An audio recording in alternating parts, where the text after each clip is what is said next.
and it's officially time to start. So welcome guys, welcome to Westminster. We are in St James's area tonight. We are live from London and it is 9:30 p.m. UK time. I forgot the date again. I think it's 18 of September 2023. If it's not 18, do correct me in the chat. So welcome everyone. If any of you were new to me, you're very welcome. Just to tell you a bit more about what we're doing tonight, we'll have a little walk. We're going into Vine Street, which is one of the most obscure Monopoly locations on the board. And because Vine Street is so short, I'll give you a little tour in the area. And Vine Street is actually kind of sandwiched between Piccadilly, Coventry, Pall Mall, Regent Street. So those streets are all on the Monopoly board. So I'm gonna try to avoid them all. So we're gonna take the back streets tonight until we reach Piccadilly, really. And of course, as usual, we'd be looking at property prices. So you wanna get in the chat to start guessing. You've got the chat. Feel free to express yourself. It's much more fun when it's interactive. So don't be shy. Just express yourself in the chat. And without further ado, let's go. So I'm just off a little square called St James's Square. St James's after St James's Palace. That is, well, St James's Palace itself was named after St James's Hospital.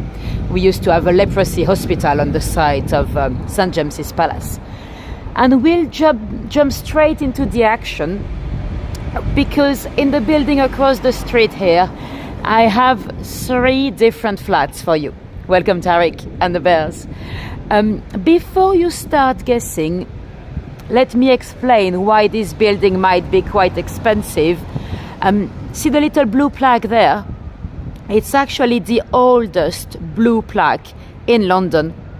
It is the only blue plaque that was created while that person was still alive. And that person is Napoleon III. So Napoleon Bonaparte III, not to be confused with Napoleon I, the famous one with, the one that was conquering most of Europe. Napoleon III lived here when he was in exile.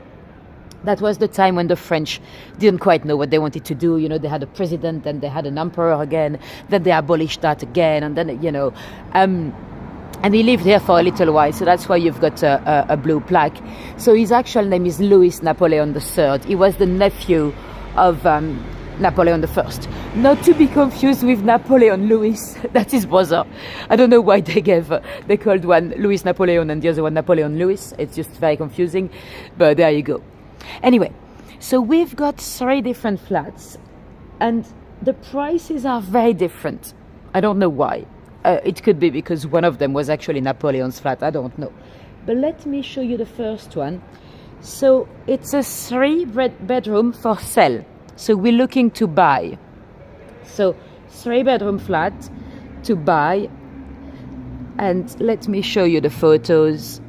How much do you think one should pay for a 3-bedroom over here? Right off St James's Square. It's a very fancy area because we're quite close to St James's Palace. Just a minute away from Piccadilly Circus. Nathalie says 10 millions. You're not too far, Nathalie. Let's see what the others say. Tish says 7 millions. Tariq says 5. Genevieve, I think you're quite spot on. I don't actually remember. I think you're pretty much spot on, Genevieve. Let's wait a minute. Michelle says 9. Pisa says 11. Well, Genevieve, I think you were the closest between you and Michelle, really, at 8,750,000 for this lovely 3-bedroom flat. But I've got another 3-bedroom flat here that is a little bit cheaper, and I don't know why. I'll show you the photos. They look very good as well. So how much would you pay for this one? I've already given you a big clue. It's much cheaper. And we are talking the same building somehow. It could be a difference in the lease. You know, when you buy in Westminster, the lease, you don't really buy forever, you buy a lease. And they didn't tell me how long the lease was. So if the lease is very short, it might be much cheaper. Oh, Kurt, you know what? You're quite spot on. Welcome, by the way. I think it's pretty much it. Yes, 4,600,000, Kurt. So you're pretty spot on. Michelle, you're not too far either. Well done. And Pisas, not too far. Well done. So there's another one. We're talking for one to rent. Same building. Well, it might actually be in this one here. The pin drop was not very precise. I think it's in this one here. How much would you pay to rent? Again, a 3-bedroom flat. So we're looking for a rent. Let me show you the photos. A monthly rent. So beautiful flat, just on St. James's Square here. So that's again quite expensive. So how much would you pay monthly?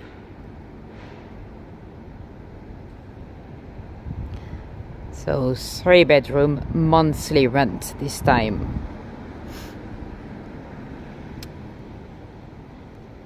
This one is to rent, Jenny, to rent. Genevieve says 6,000. Well, it's a little bit more. This one is very expensive compared to what I found in the area. Kurt, you know what? You're actually the closest so far. Yeah. Down, you're not too far either. I think that's it. Let me show you. 21,000. Why not? If you have a few penny to spare, you can get yourself a little flat here for 21,000 a month. Yes, that's one of the most. So far, that's one of the most expensive I found to be that small. I mean, 3-bedroom. It's not, it's big, but it's not, massive. So yeah. Anyway, I've got one more for you just around the corner here that is much more affordable. See the building across the street? It's not the most beautiful one here, straight ahead. So let me cross over so I'm not right in the middle. So we've got in that building a 2-bedroom flat. And you're literally on St. James's Square. Yes, it is way too expensive, Tariq. I agree. Even if I had this type of money, I don't think I'll be spending it in a rent. So this one is actually much more affordable for the area at least. So we've got in this one, we're looking for a 2-bedroom to rent. How much would you pay for a 2-bedroom in this building here? 2-bedroom to rent. I'll show you the photos. Kurt says 4,550. Michelle says 7,000. Well, I can tell you so far Kurt is the closest. Let's wait. Pisas, you're a bit too high on this one. But it's quite hard to guess around here because we've got some very, very huge differences in the prices. Ronnie says 8,000, Tariq says 7,000. Well, you know what? It's far less. Kurt was very close. So yeah, 4,550 per calendar month. So it's of course a lot for a 2-bedroom flat, but compared to what we've just seen, it's not too bad. Oh, you love the game, Michelle? Cool, I'm glad you like it. Now, let me tell you a little personal story because it's actually very much connected to this area. One day, November 2021 to be precise, I might have told you that already when we did a tour of Fleet Street. My sister came to visit and we had we didn't know what to do because she had done most of the main attractions in London. And I said to her, let's go to see a court trial at the Royal Court of Justice. So, you know, when you get in there, it's a bit intimidating. I might have told you when we walked past, I might have told you that I literally went into the building. It's like airport type security. And then I went straight to the lady and I was like, hey, is there any good cases on today? And the lady said, all the cases are good here. But if you want the criminal court, go towards the right. So we went first to see a trial. It was a young man from the gypsy community. He had buried something. We stayed in that trial for about just under an hour, and then we had enough because we couldn't really understand what the crime was. They don't really give you a little synopsis of what's happening. So if you get there the second day, it's quite hard to follow what's happening. What I'd never told you is that after that trial, we went to a second one. So we exited the trial, the gypsy young man, and we went to a different one on the other side. I don't know if any of you have ever been in the Royal Court of Justice. It's very beautiful. It's a bit like the old Victorian pubs. You've got those wooden doors with glass in the middle, so you can actually see what's happening in the court room before to get in. And so my sister and I were looking for a new case to follow that day. And there was one courtroom that was full of very old people. Everyone, so I was going to step in and my sister was like, hold on, they're so old. And I said to her, oh, come on, a little crime in the nursing home, why not? So we pushed that door. And everyone was so old. I mean, there was not a single person under the age of 65 in there. We couldn't understand why everyone was very old. And then we listened for a few minutes. And at the time, I didn't know the case, so I had no idea what they were talking about. They were talking about gunshot, police, St. James's Square, and the crime was in the 80s. And I could not understand why they were having a trial 37 years later. Some people were a bit darker skin, like Middle Eastern, and eventually I heard that they were talking about Libya, the country. But that was it really, and I had no idea what they were on about. We didn't stay very long because somehow I was like, yeah, this is such an old crime. It's, you know, it didn't make any sense for me why on earth would the trial would be, you know, decades later. And it's only very recently not that recently, but months later that I heard about the case. And I felt bad because it's such a tragic and very interesting case. And in my head, you know, I kind of labeled it as boring. And I actually stayed in the trial only 10 minutes when really I was witnessing history. It's a very interesting case. Oh, thank you, Janie. Well, Tish, yeah, not that cold, but yes, I suppose we know well, not exactly, but we know we did it. So the building straight ahead in the middle of your screen there in the corner, at the time in the 80s, that was the Libyan embassy. The ruler in Libya at the time was a chap called Muammar Gaddafi, and he was in a habit of eliminating all his opponents, you know. Diplomatic circumstances were already always been a bit tense, you know, with that country. And that day, the anti-Gaddafi Libyan living in the UK, they decided to organize a little protest right here. And those guys were coming, you know, they could be coming from Manchester or from all over England, really, to protest right in front of the embassy. The Libyan Gaddafi employees and diplomats here were not having it. They had tried to stop it. But of course, you've got the right to protest in the UK, you know, so there was nothing the government here could do to stop it.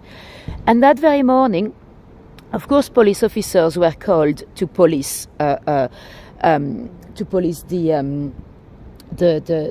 protest, you know, like in any other protest. Any chance you could do another court visit for some criminals? Barbara, I think if you wanted to organize a group, you probably would have to contact them. I used to know a girl that was working there, but it's potentially doable, yeah. But you'd have to, with a group, I think you'd have to contact them, yeah. And so yeah, that morning, a young police officer, 25 years old, her name was Yvonne Fletcher. She was a very smiley girl. She had everything to live for.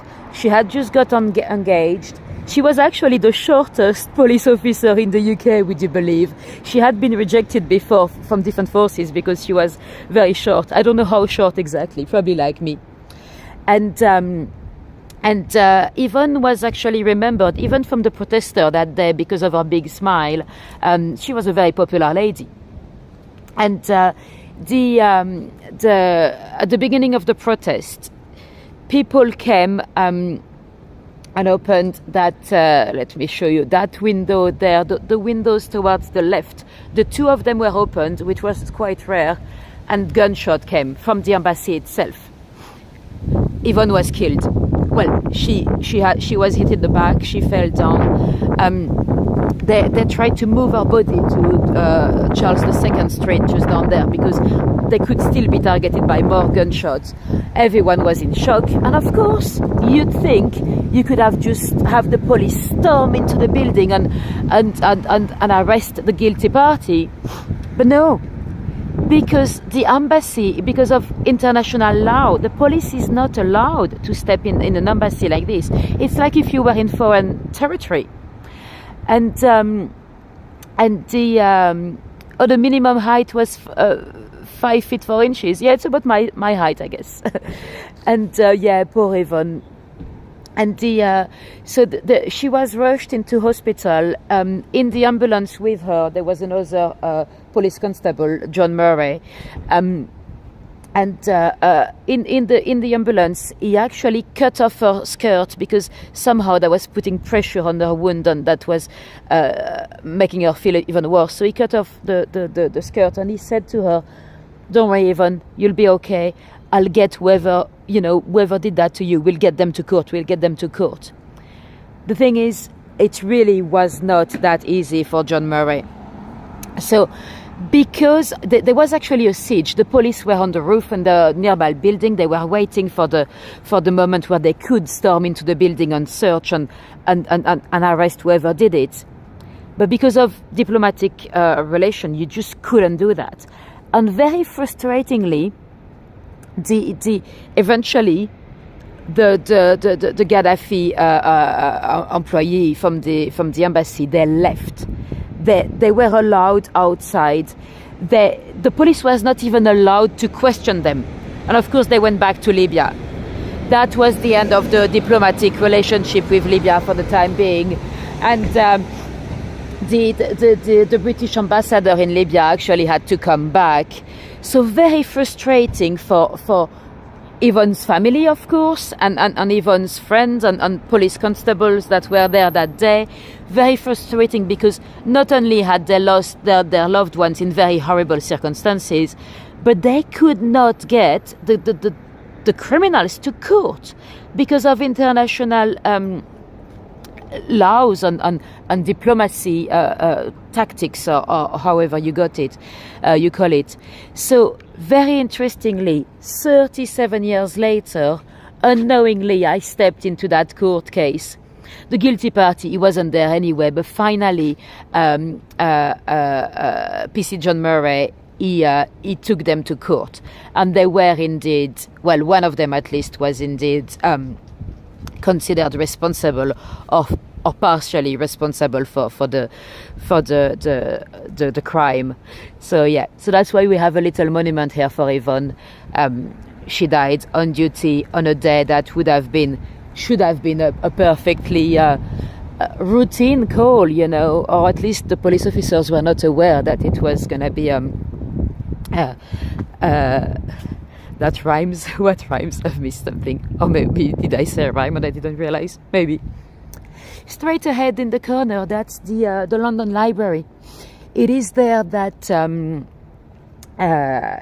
Bram Stoker. That's where he came to research Transylvania and those interesting castles before to write Dracula. I only know that because next week I'm taking you to Romania, so you can expect some vampire stories next week. I'm still not sure whether I'm going to the Dracula castle or not, because my friends that was coming with me, her cat is she thinks is dying, so she might not come. So if she doesn't come, I don't have a car, and if I don't have, it's going to be a tricky one, very tricky one, but finger crossed. You can't wait for Romania? Cool. So what I'll do is I'll do a video as well as a live. So I'll do a live in Bucharest anyway. It's already scheduled. So that's the building of the library just there. And let me show you a very interesting lady that lived here. There we go. Ada Lovelace. So Ada, she's known as the first computer programmer, really, 100 years before that actually, that the computers were actually, the modern computers at least, were created. But she was a very... you went to that castle on Hego? Oh, cool, I've missed that. So yeah, Ada was a very interesting lady, especially for her times. She was the only legitimate child of Lord Byron. So Lord Byron, you read your student a picture book about Ada. Do you study computer science, or do you teach anything with computer, or is it just general knowledge, Linda? So yeah, she was the daughter of Lord Byron. So Byron, you probably know him, the famous poet, and a very interesting man, mad, bad, and dangerous to know, as he was described by some of his lovers. He had a lot of promiscuous relationship with quite a few people, and yeah, he was a very interesting man in his own right, but we'll probably have a chance to talk about him on a different tour. Ada didn't really she didn't really know her dad. Just a few months after she was born, her parents split up anyway. We don't even really know why Byron got married to Ada's mother. I think her name was Annabella, because she was like a good girl and he was such a player.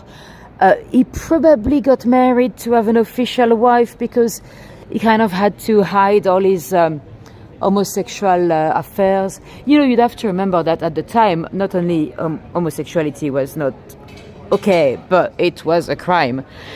Some of his friends actually had been executed. So that's part of the reason why he went in exile, and he never really met his daughter again. And she was quite the opposite in terms of science. He was a man of letters, he was an amazing writer, and he suffered from some mental illnesses.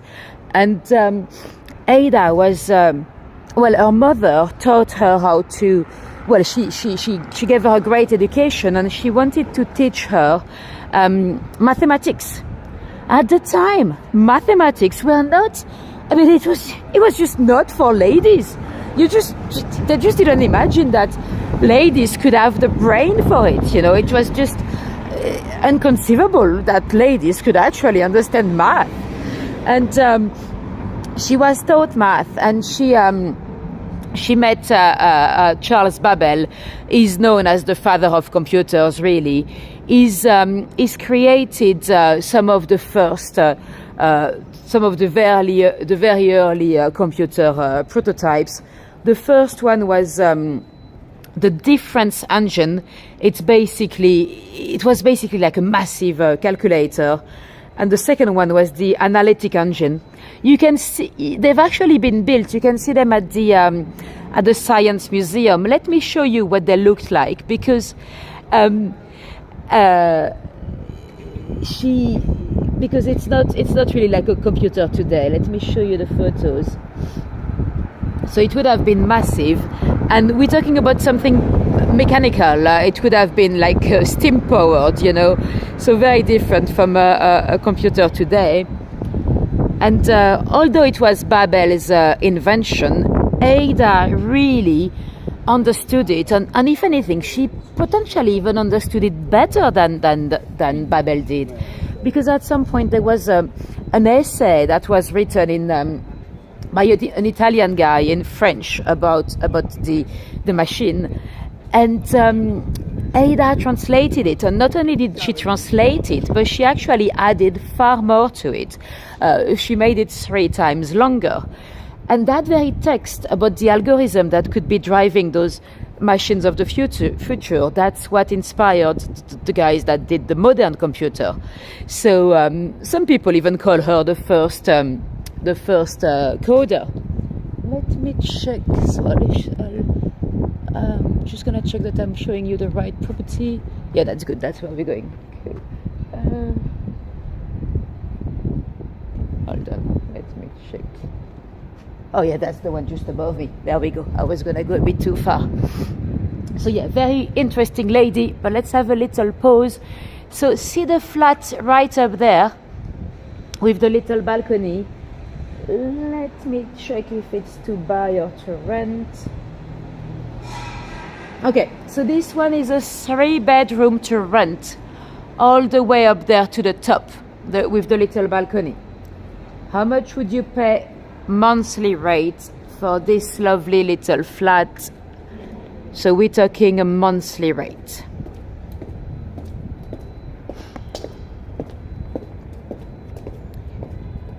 And you've got a little balcony. Tariq says 10,000, Tariq. That's a good guess, actually.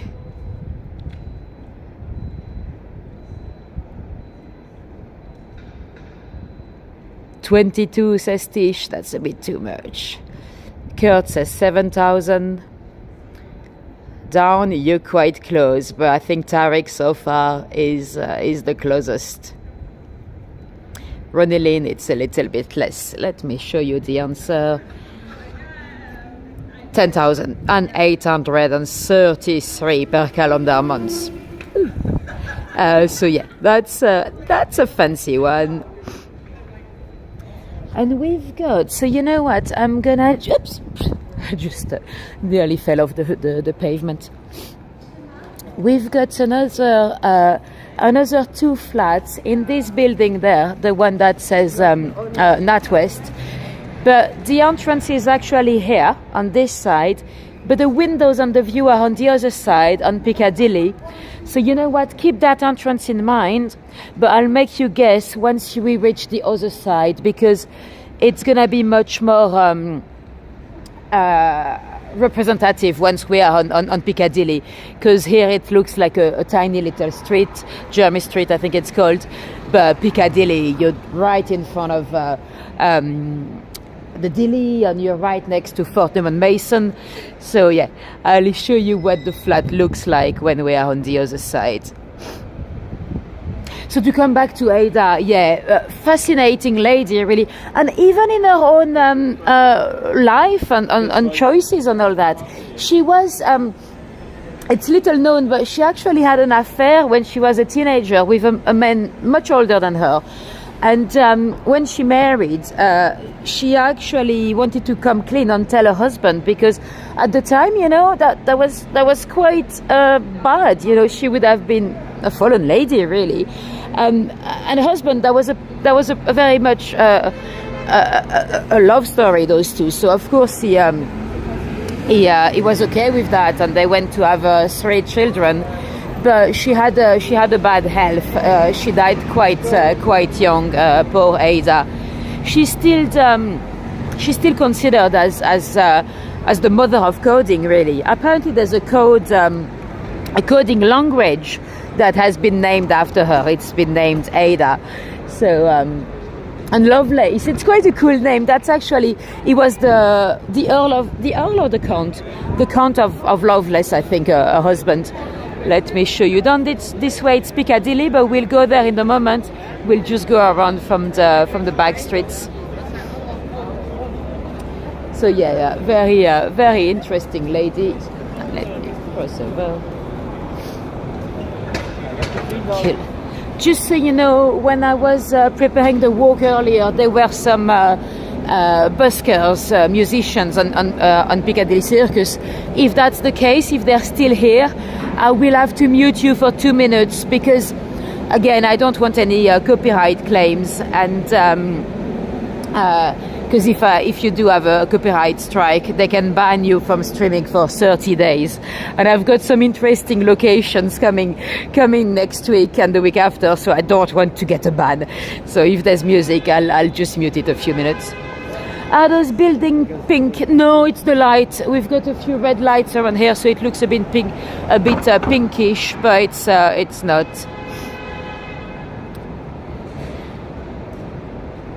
And we've got the Monopoly game at McDonald's at the moment in the UK. So I don't really go to McDonald's, but I pick them up on the floor, you know, those little things. So we never know. One day I might win a holiday. I know you don't really have it in the US anymore. You had the NFL McDonald's game instead. I think it's because of the scandal. There was a terrible scandal in 2001. Well, it lasted for 12 years, really. The chief security of those, you know, those little tickets, the Monopoly tickets at the McDonald's, the little stickers that you have on the cups or on the sandwiches. Most of them are, they don't have any gain, or they're just rubbish. But some of them are extremely valuable. And the guy was actually hiding them. He was the security. Yes, exactly. The USA Monopoly scandal. Yeah, he was. I think his name was Jerome something. He was the chief security. So he was in charge of the security of those little tickets. And for 12 years, he was.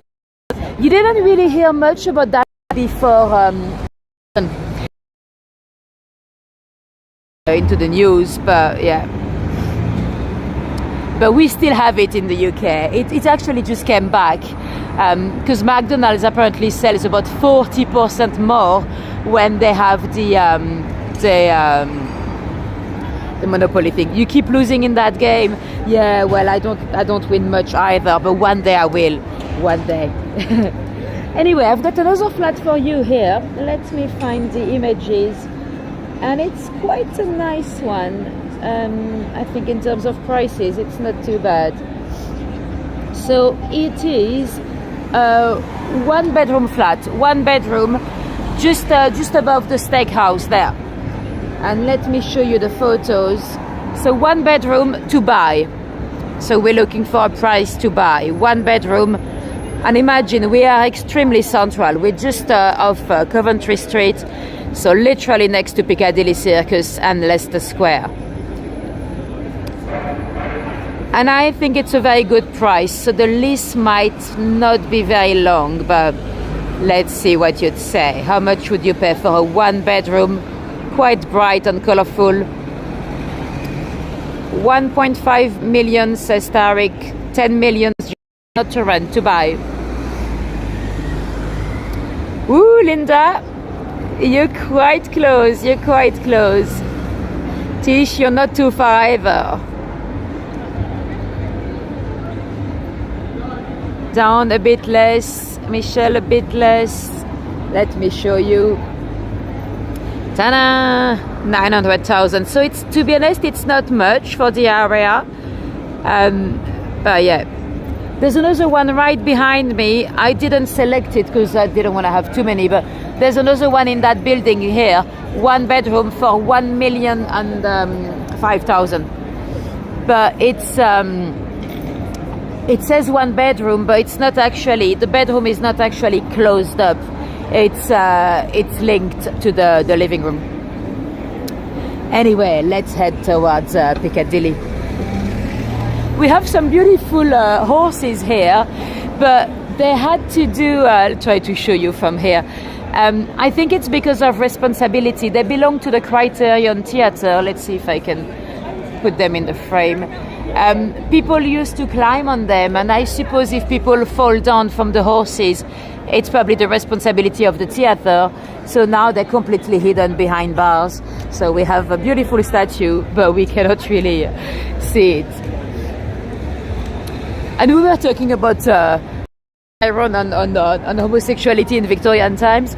Well, across the street there at the time you used to have a library called La Librairie de Paris, and apparently they had some Victorian gay pornography, which was of course very scandalous and illegal. They say that Oscar Wilde, I expect it to be very titillating. Anyway, we are now in Piccadilly, and I'm glad because there's no more buskers, so I don't have to worry about any music in the background. So Piccadilly Circus, Piccadilly, it's named after the Piccadilles. Let me show you what they are. It's those kind of neck collars that look almost like coffee filters. That is a Piccadille. It's also known as a supportas, an underproper.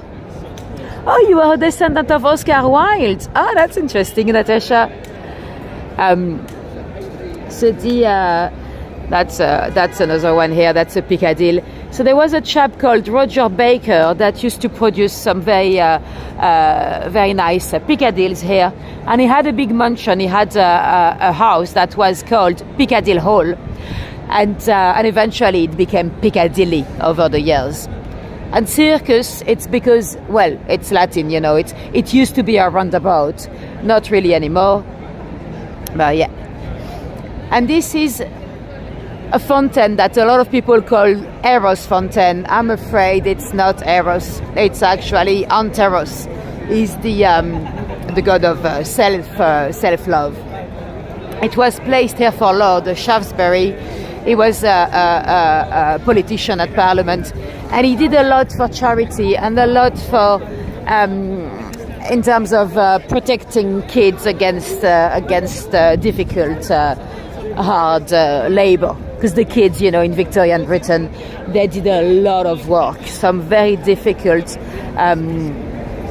Robert Baker, what did I say? Oh, did I say Roger? Yeah, Robert Baker. Thanks, God.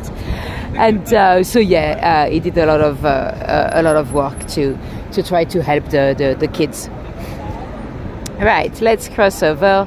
So we'll see a little. You can already see it from here. There's a little police telephone box. You can, at the time you could, whether you were a police officer on patrol or whether you were yourself witnessing anything naughty, you could pick up the phone there and call the police station. Such a shame they replaced the old neons. Yeah, it's today it's large screens, and there's another one down there at the back on top of the buildings that we looked at earlier. But yeah, the old neons we had back in the days were quite iconic and lovely as well. Cool. Green man. Here we go. So that's the little box I just mentioned to call the police. It's amazing that it's still here. I love those little street furnitures, really. So if you spotted anything dodgy, you'd open this and you'd have a telephone inside, so you could ring the police station. And talking about the police station, that's where we're heading to now. So we are nearly on Vine Street. This street here is known as Piccadilly, but I don't want to tell you too much about Piccadilly because it's also on the Monopoly board. So one day we might have to come here and look at property prices here, because we've got quite a few locations around here that are indeed on the board. And we've got a hotel here called the Dilly. It used to be called the Piccadilly. If you want a free apple, you can just go into the Dilly. I know a lot of the I know a lot of the hotels in London because I sometimes do private tours and I go and pick up customers inside. But in the Dili, and often I also use them to go to the toilets, you know, because if you just step in looking like a customer, no one says anything to you. And in the Dili, they have a thing with water, you know, they give you water. It's actually minted water, and they've got apples as well. So if you did want one, no one would know that you're not a customer. Shouldn't say that. I don't want to get banned, and then when next time I have to come and pick up my customers, they'll be like, no, you can't get in. You've been telling people to come and take our apples. Anyway, I told you earlier that we had 2 flats in that building there on top of the bank. So here we are. So let me show you the flats themselves. Let me make sure I'm showing you the right photos. Yeah. So the first one is it's a 1-bedroom flat to rent right here in the building across the street. So 1 bedroom to rent. How much would you pay monthly? We're looking at a monthly rent.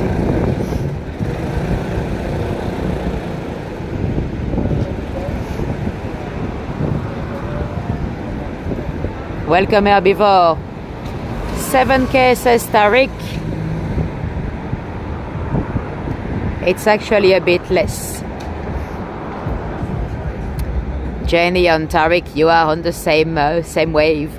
5K says Michelle. You're quite close, Michelle. You know what? You're quite close. It's a little bit less. Linda, you're not too far either. A bit less than that down. Oh, is it your favorite street? Piccadilly, James. Oh, interesting. Kurt, you know what? I think you just above. Yeah, it's 3,900 per calendar month. So it's not too bad. As you can see, the entrance is on the other side. That's what we've seen earlier. Right, and there's one more. So we'll be looking at a 1-bedroom to buy. So 1 bedroom to buy, and you can see the view. You're literally looking straight at the Dili. It's almost affordable. Yeah, some of them I'm like, oh, okay, what's wrong with the flat? Yeah. So 1 bedroom to buy. Again, this one is not actually too bad, but you have to check the lease in Westminster because you could actually have a short lease, and sometimes that's why. Tariq says 2 million. It's actually a little bit less. Janie, you're not too far, but a little bit more. Michelle says 1.5 million. It's a little bit less if I remember right. Let's wait a minute, see if we have any more guesses.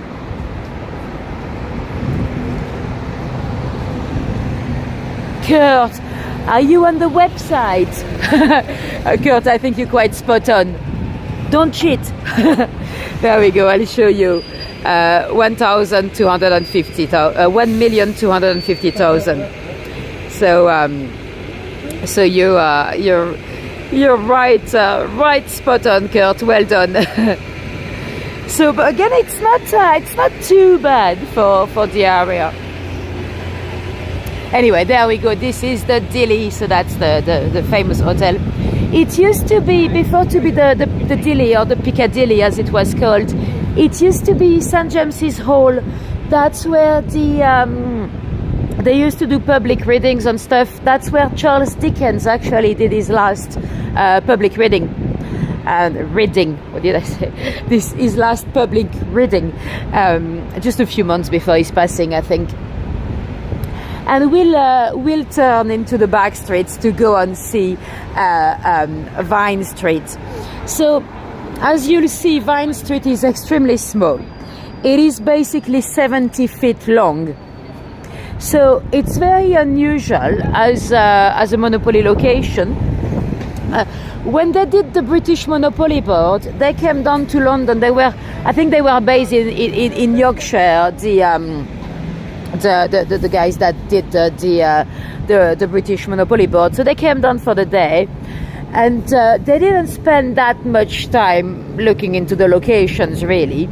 But if you look at the orange locations on the Monopoly board, you've got Bow Street, Vine Street, and Marlborough Street.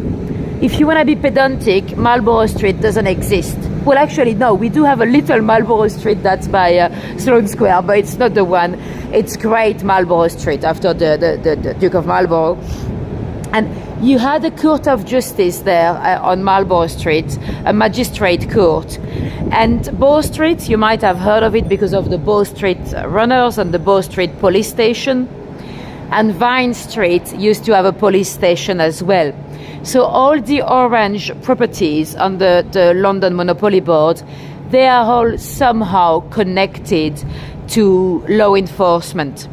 So that's why Vine Street was selected. But today, this is Vine Street.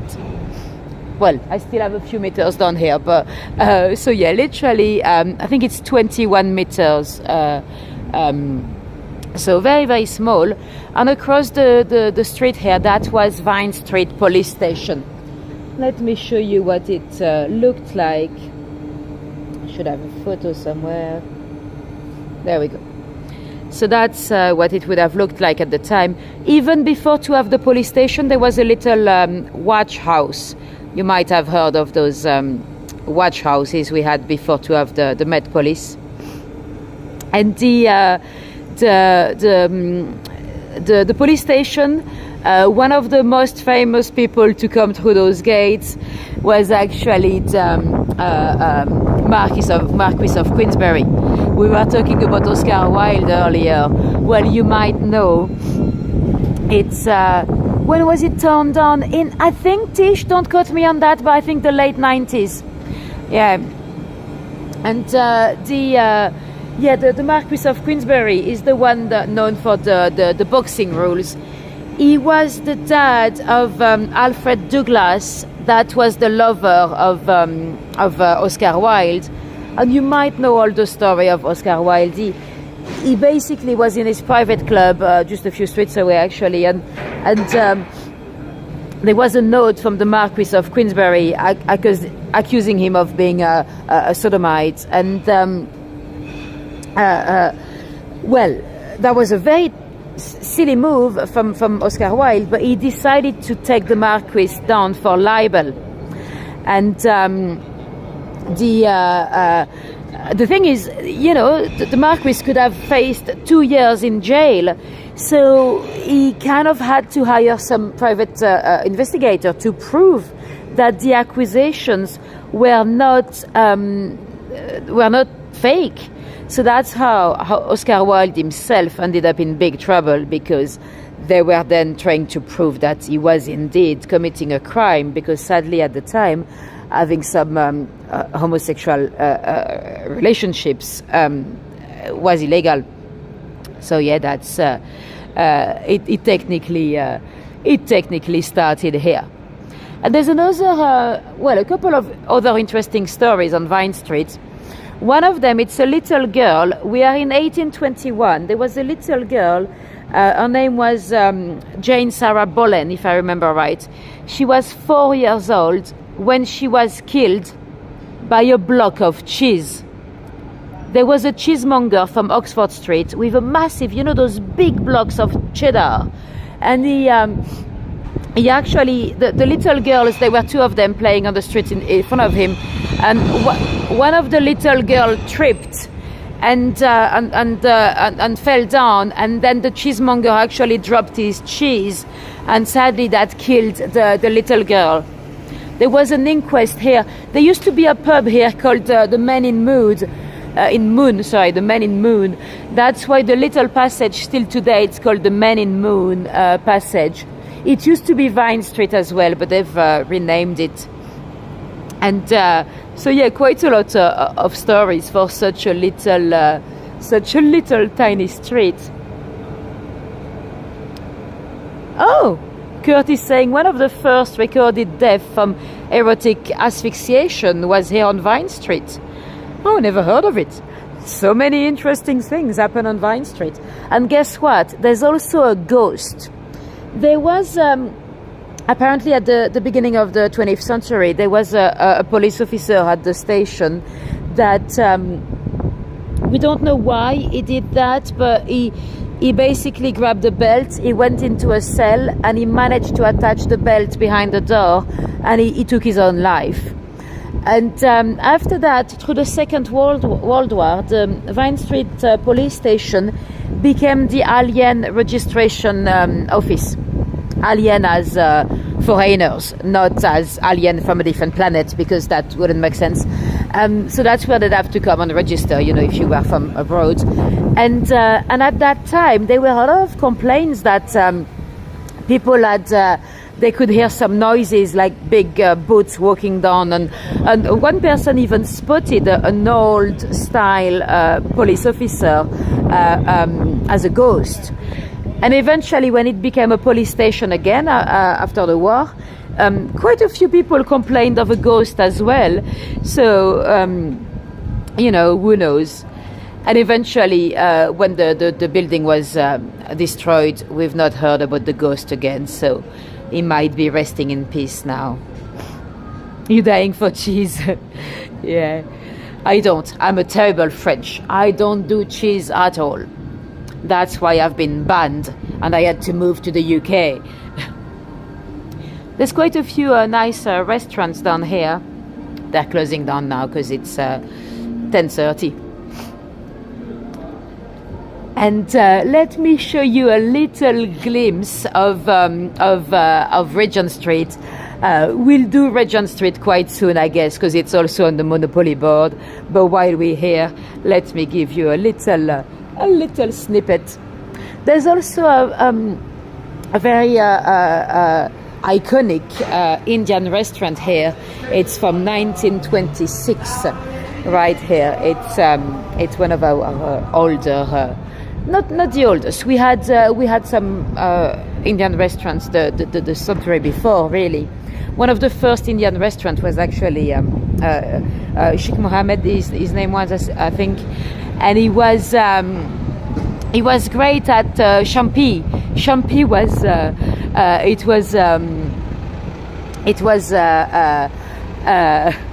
yes, Tariq. I didn't want to say the name because the butler was just there, so I didn't want to be talking about the restaurant right in front of the butler. But yeah, Sheikh Mohammed was doing Champi. Champi was a head massage that they did in India, and as you might be able to guess, it gave his name to shampoo.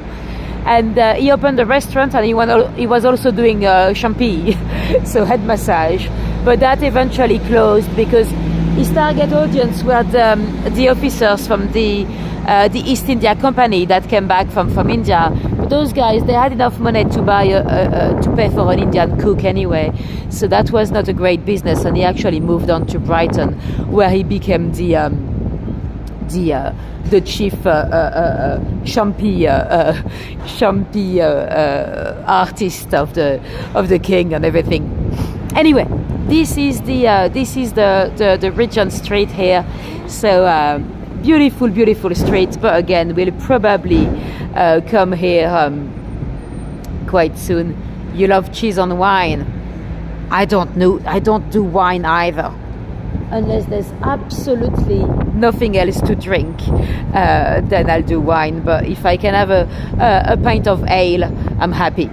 So that's why. Kurt says you went to Veraswani with Patti Smith. Oh, wow. Well, we've had quite a few famous guests at Veraswami, including Charlie Chaplin. So Veraswami is 1926. So it's a very old Indian restaurant, but not really the oldest. No wonder why I live in England. Yes. Anyway.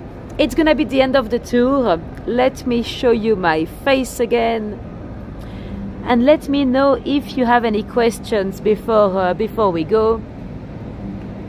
If not, thank you very much for coming today. Hope you enjoyed this little Monopoly tour in Vine Street.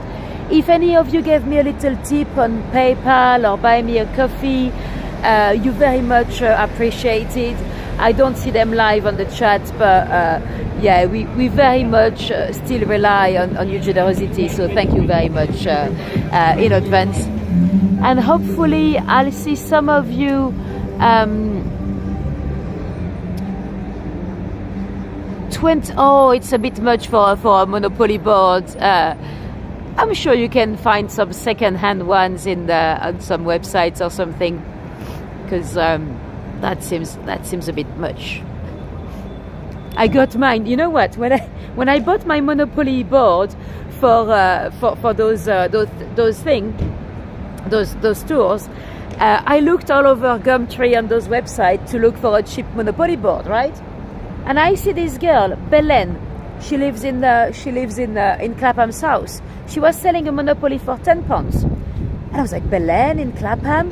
How many Belens are there in Clapham? So I messaged the girl on Gumtree and I'm like, hey, Belen, can I buy your board? And by the way, do I know you? And that was actually my mate, and she replied to me, no, I've actually just given it away because no one wanted to buy it. So I actually had to buy myself a Monopoly board. And the next day I actually went to help her move home. So I could have actually had a free one if I had checked Gumtree earlier. But yeah. Anyway, I don't see any questions, so I'm gonna let you go. Thank you very much for coming tonight, guys. If any of you were completely new to me, I hope I got you hooked. I hope you'll give me a little subscribe to make sure you don't miss out on the fun next time. And hopefully I'll see you. I might actually be throwing the dice on the board maybe Thursday or Friday. But if I don't see you then, I'll see you next week in Romania, in the beautiful Bucharest. So hopefully you'll be able to come and join me next. So it's Friday next week, Bucharest. Cool. Thank you guys. Have a good evening, a good morning, whatever time it is for you, wherever you are in the world. Bye bye.